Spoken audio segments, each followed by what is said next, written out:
बुद्धि उत्कर्ष चैनल को आप लाइक और सब्सक्राइब करें ताकि आपको नई वीडियो का अपडेट मिलता रहे और आप अपने ज्ञान का अर्जन करते रहें। प्रिय विद्यार्थियों, आज हम सभी मानवी करुणा की दिव्य चमक पाठ के सारांश का अध्ययन करेंगे। यह रचना सर्वेश्वर दयाल सक्सेना जी की है। आइए इसके सारांश पे हम सभी विचार करते हैं। मानवी करुणा की दिव्य चमक पाठ के लेखक सर्वेश्वर दयाल सक्सेना है, जिन्होंने बेल्जियम यूरोप में जन्मे फादर कामिल बुल्के के व्यक्तित्व व जीवन से बहुत ही प्रभावित हैं और बहुत ही खूबसूरती से उनके व्यक्तित्व का वर्णन भी किया है। फादर एक सन्यासी हैं, लेकिन वह आम सन्यासियों की तरह नहीं है, क्योंकि सन्यासी का अर्थ ही है वैराग्य, सन्यासी का अर्थ है विरक्ति। लेकिन एक बार जिससे फादर बुल्के संबंध बना लेते हैं, फिर आजीवन उससे आबद्ध रहते हैं। ये सन्यासी जो विरक्त होते हैं, बिल्कुल लगता है कभी कभी वह संकल्प से सन्यासी हैं, मन से नहीं हैं। तो बिल्कुल उनके अंदर इस तरह आम सन्यासियों से अलग वृत्ति थी। भारत को अपना देश मानते थे, एक विदेशी होते हुए भी, और अपने को भारतीय कहने वाले फादर कामिल बुल्के का जन्म बेल्जियम के रैम्स चैपल शहर में हुआ था, जो गिरजों और पादरी धर्मगुरुओं और संतों की भूमि कही जाती है। रैम्स चैपल जो पादरियों की, ईसाई धर्मगुरुओं की, धर्म जो है रक्षकों की ये जन्मभूमि कही जाती है। लेकिन उन्होंने अपनी कर्मभूमि भारत को बनाया। निश्चित तौर पे भारत में जो आध्यात्मिक पिपासा है, जो ज्ञान पिपासा है, उसे जो स्पिरिचुअल नॉलेज वाली जो वस्तुएं हैं, वह भारत में ही क्षुतपूर्ति हो सकती है, यानी क्षुधा तृप्ति हो सकती है। भारत ही एक ऐसा देश है जो आध्यात्मिक धार्मिक चिंतनों की क्षुधापूर्ति कर सकता है, यानी तृप्ति कर सकता है। फादर कामिल बुल्के ने अपना बचपन और युवावस्था के प्रारंभिक वर्ष रैम्स चैपल में बिताए। फादर बुल्के के पिता व्यवसायी थे, व्यवसाय करने वाले थे, जबकि एक भाई भी पादरी बन गया था। एक भाई परिवार के साथ रहकर काम करता था। उनकी एक बहन थी जो जिद्दी बहन भी थी, जिसने काफ़ी देर से शादी की। काफ़ी लोग परिवार के कहते रहे कि शादी कर लो, लेकिन उसने देर से कही, क्योंकि उसके अंदर जिद्दपन था। फादर कामिल बुल्के ने इंजीनियरिंग के अंतिम वर्ष की पढ़ाई छोड़कर विधिवत संन्यास धारण किया। यहाँ पे देखिए कि एक तरह से विरोधी विचारधारा, क्योंकि एक इंजीनियरिंग अर्थात वैज्ञानिक सोच, यानी विज्ञान पे आधारित, तकनीकी और प्रौद्योगिकी पे आधारित विचारधारा का व्यक्ति किस प्रकार संन्यास यानी आध्यात्मिक, जो विज्ञान और आध्यात्मिक दो अलग अलग दूरी हैं, तो किस प्रकार एक वैज्ञानिक सोच वाला व्यक्ति किस प्रकार संन्यास की ओर मुड़ जाता है। संन्यास बनना आसान नहीं, सन्यासी बनना आसान नहीं है। संन्यास को हमारे धर्मशास्त्रों में कहा गया कि अंतिम जीवन के अंतिम क्षणों में गृहस्थ ब्रह्मचर्य, गृहस्थ वानप्रस्थ और संन्यास 100 वर्ष हमें बांटा गया है जीवन को। 1 से 25 वर्ष जो ब्रह्मचर्य में रख के शिक्षा दीक्षा, 25 से 50 वर्ष तक गृहस्थ में रह के पारिवारिक दायित्वों का निर्वहन, और जो 50 से 75 वर्ष की अवस्था है वानप्रस्थ, धीरे धीरे घर से दूर, यानी संन्यास का पूर्वाभ्यास। और 75 से 100 वर्ष की आयु पूरा घर द्वार संसार छोड़ के ईश्वर के पाने का प्रयास करना, क्योंकि मोक्ष प्राप्त करना हमारे धर्म का, हिंदू धर्म की एक अंतिम परिणति है। लेकिन एक युवावस्था में संन्यास को धारण करना, वो भी एक वैज्ञानिक सोच रखते हुए, एक बहुत ही कठिन बात है, एक कठिन साधना है। लेकिन सन्यासी के जो उन्होंने संकल्प लिया, तो एक शर्त रखी जाती है। उन्होंने शर्त रखी कि संन्यास के लिए जो कर्म भूमि होगी वह भारत होगी, जो मान ली गई। दरअसल फादर भारत व भारतीय संस्कृति से बहुत अधिक प्रभावित थे, इसलिए उन्होंने पादरी बनते वक्त यह शर्त रखी थी। बचपन से ही वो भारत के बारे में सुने थे कि भारत ही आध्यात्मिक नगरी है, जहाँ पे आध्यात्मिक ज्ञान की जो प्यास है वहीं पे बुझ सकती है। फादर बुल्के संन्यास धारण करने के बाद भारत आ गए और बस यहीं के होके रह गए। यहाँ की संस्कृति, यहाँ के रंग, यहाँ की भाषा, यहाँ के सौंदर्य को ही आत्मसात कर लिया। वो भारत को ही अपना देश मानते थे। फादर बुल्के को अपनी माँ से बहुत प्रेम करते थे, माँ को बहुत प्रेम करते थे। अक्सर वो माँ को याद करते, अगर परिवार में किसी सदस्य को याद करते थे तो अपनी माँ को। उन्हें माँ उन्हें पत्र भी लिखती रहती थी, जिसके बारे में अपने दोस्त डॉक्टर रघुवंश, याद रखेंगे, डॉक्टर रघुवंश को बताते थे। भारत में आकर उन्होंने जीसेट संघ में 2 साल तक पादरियों के बीच में रहकर धर्माचार की पढ़ाई की। यानी जब सन्यासी बनने के लिए वो भारत आ गए तो 2 वर्ष यहाँ पे रुककर केवल व केवल धर्माचार की शिक्षा उन्होंने प्राप्त की। फिर 9-10 वर्ष दार्जिलिंग में रहकर पढ़ाई की। उसके बाद उन्होंने कोलकाता से बीए किया और इलाहाबाद से हिंदी में उन्होंने एमए की डिग्री हासिल की। और इसी के साथ उन्होंने प्रयाग विश्वविद्यालय के हिंदी विभाग से 1950 में राम कथा, उनकी रचना याद रखिएगा। अब एमसीक्यू टाइप के प्रश्न पूछे जाते हैं, इसलिए आपको याद रहे कि उन्होंने 1950 में राम कथा उत्पत्ति और विकास विषय पे उन्होंने अपना रिसर्च भी पूरा किया, यानी शोध कार्य भी किया। फादर बुल्के ने मातरलिंग के प्रसिद्ध नाटक, मातरलिंग के एक नाटककार हैं जिनके एक प्रसिद्ध नाटक ब्लू वर्ल्ड का हिंदी रूपांतरण नील पंछी के नाम से भी किया था।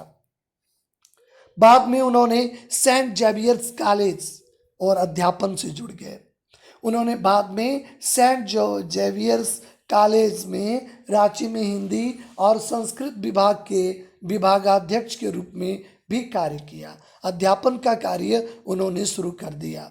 यहीं से उन्होंने अपना प्रसिद्ध हिंदी अंग्रेजी हिंदी शब्दकोश यानी डिक्शनरी का लेखन कार्य भी किया। बाइबिल का भी हिंदी अनुवाद किया। उनका हिंदी के प्रति अथाह प्रेम इसी बात से झलकता है, कैसे एक विदेशी होते हुए भी हिंदी के प्रति उनकी गहरी आस्था थी, इसी बात से झलकता है। वो भारत में चाहते तो और भी सब्जेक्ट पढ़ सकते थे, यूरोपियन कंट्री के थे, आंग्ल भाषा पे शोध करते, अंग्रेजी भाषा को पढ़ते, लेकिन हिंदुस्तान के उस आत्मीयता शक्ति को समझने वाली भाषा, आध्यात्मिक शक्ति को समझाने वाली भाषा हिंदी के महत्व को वह समझ गए थे। वह हिंदी के प्राध्यापक भी बने, हिंदी के विभागाध्यक्ष भी बने। वह हिंदी के प्रति जो गहरा प्रेम रखते थे, जो इसी बात से झलकता है।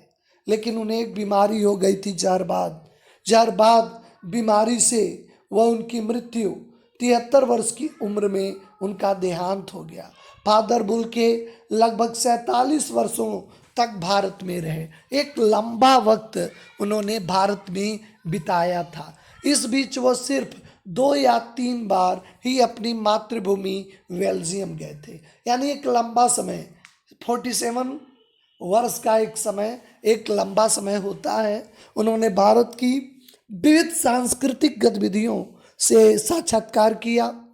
केवल अपने जीवन में केवल 2 या 3 बार भी अपनी मातृभूमि, क्योंकि मातृभूमि कोई भूल नहीं पाता। कहा भी गया है कि जननी जन्मभूमिश्च, कि जननी माता और मातृभूमि दोनों स्वर्ग में भी दुर्लभ है, स्वर्ग से भी बड़ी दुर्लभ है। स्वर्ग मिल सकता है लेकिन जननी और जन्मभूमि निश्चित तौर पे इसको प्राप्त करना कठिन है। कितना महत्व है हमारे जीवन में, लेकिन आज की विडंबना है दोनों के बारे में व्यक्ति चिंतन नहीं कर पा रहा है। न जननी के बारे में, न हम अपने फायदे के लिए अपने देश के बारे में भी नहीं चिंतन कर पाते हैं। तो दोनों ही सोचना चाहिए। इसीलिए वो 2-4 बार गए थे, लेकिन वास्तविक रूप में जब भी कोई उनकी मातृभूमि की बात करता था तो कहते थे कि मेरी मातृभूमि तो भारत है, भारत को अपनी मातृभूमि मानते थे। सन्यासी धर्म के विपरीत फादर बुल्के का लेखक से बहुत आत्मीय संबंध था। फादर लेखक के पारिवारिक सदस्य जैसे थे। कहा गया कि मेरे हितैषी थे, मेरे पुरोहित थे। पुरोहित का अगर संधि विच्छेद करें, पूरा धन हित, जो पूरा हित चाहने वाला, यानी जो कर्मकांड करते हैं आपके, बड़ा जो मांगलिक कार्यक्रमों के करते हैं पुरोहित, उन्हें कर्मकांडी भी कहते हैं, पुरोहित भी। तो पूरा धन हित, जो आपका पूरा हित चाहता है, आपके मांगलिक कामना करता है, मंगल कामना आपके लिए करता है, वही पुरोहित होता है। तो कहते हैं हमारे पुरोहित भी थे, हमारे हितैषी भी थे। लेखक का परिचय फादर बुल्के से इलाहाबाद में हुआ। आज इलाहाबाद का नाम प्रयागराज है। उन्हें प्रयागराज में, इलाहाबाद में हुआ था, जो जीवन पर्यंत रहा। लेखक फादर के व्यक्तित्व से काफी प्रभावित था। कई जगहों पे, अभी आप पूरे कथानक में देखेंगे, कई जगहों पे चर्चा करते हुए नजर आता है। लेखक के अनुसार फादर का वात्सल्य व प्यार की साक्षात मूर्ति थे। यानी वात्सल्य, जो एक पिता के पुत्र के प्रति प्रेम होता है, उसे वात्सल्य कहते हैं। एक अभिभावक का अपने जो है बाल्य के प्रति जो प्रेम होता है, वह वात्सल्य प्रेम होता है। अगर एक बार फादर बुल्के के आप सानिध्य में आ जाएं, तो वही प्रेम, वही अपनापन आपको दिखाई देता है। उसके साक्षात प्रतिमूर्ति थे। वह हमेशा लोगों को अपने आशीर्वाद से भर देते थे। आशीर्वाद नितांत आवश्यक है हमारे जीवन में। हो सकता है नई पीढ़ी अब इसका महत्व न समझती हो।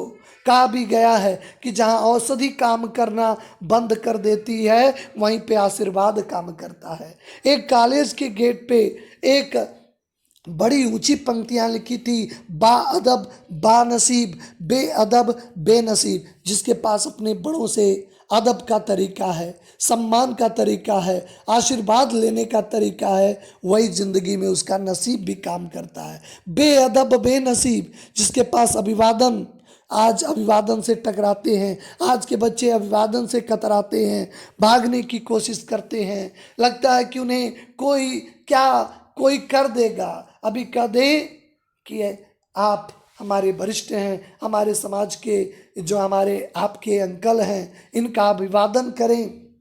बच्चे अगर वो अंदर हैं तो कहते हैं अब की बार कर दे रहे हैं, लेकिन अगली बार आप हमसे इस पे मत बीच कहिएगा। तो किस तरह भयावह स्थिति हो रही है थी। उनके दिल में हर किसी के लिए प्रेम था, अपनापन था, दया भाव था। वह लोगों के सुख दुख में शामिल होते थे और उन्हें अपने मधुर वचनों से लोगों को सांत्वना देते थे। सांत्वना भी एक बड़ा गुण होता है।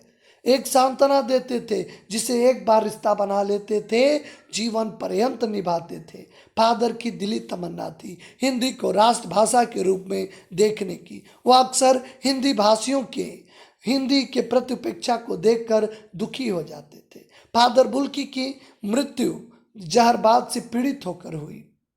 उन्होंने लेखक को, उस वक्त दिल्ली में ही लेखक रहता था, लेकिन उनको फादर की बीमारी का पता समय से नहीं चल पाया, जिस कारण वह मृत्यु से पहले फादर के अंतिम दर्शन नहीं कर पाया। इस बात को लेखक को बड़ा गहरा अफसोस था। 18 अगस्त 1982 की सुबह 10 बजे काश्मीरी गेट के निकलसन कब्रगाह में, एमसीक्यू के लिए याद रखें, 18 अगस्त 1982 को सुबह 10 बजे निकलसन कब्रगाह में उनका ताबूत एक छोटी सी नीली गाड़ी में कुछ पादरी और रघुवंश जी के बेटे राजेश्वर सिंह द्वारा उतारा गया। फिर उस ताबूत को पेड़ों की घनी छांव वाली सड़क से कब्र तक लाया गया। उसके बाद फादर बुल्के के मृत्यु शरीर को कब्र में उतार दिया गया।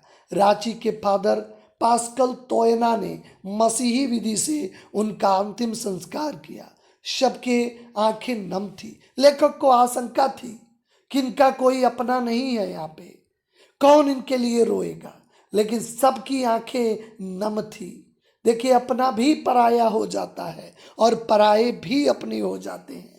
ये डिपेंड करता है, ये निर्भर करता है हमारे व्यवहार पे, हमारे आचरण पे, हमारे किए गए कार्यों पे। श्रद्धांजलि अर्पित की।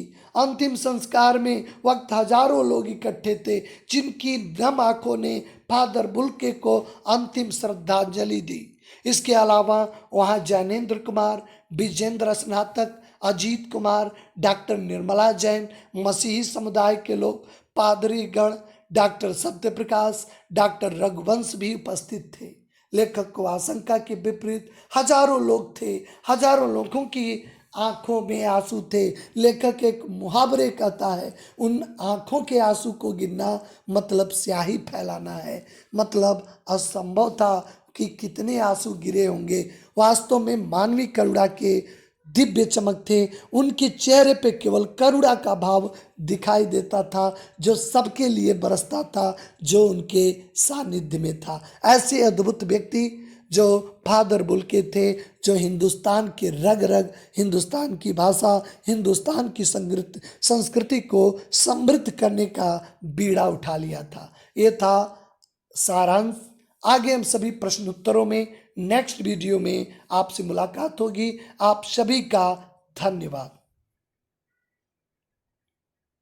हिंदी उत्कर्ष चैनल को आप लाइक और सब्सक्राइब करें, ताकि आपको नई वीडियो का अपडेट मिलता रहे और आप अपने ज्ञान का अर्जन करते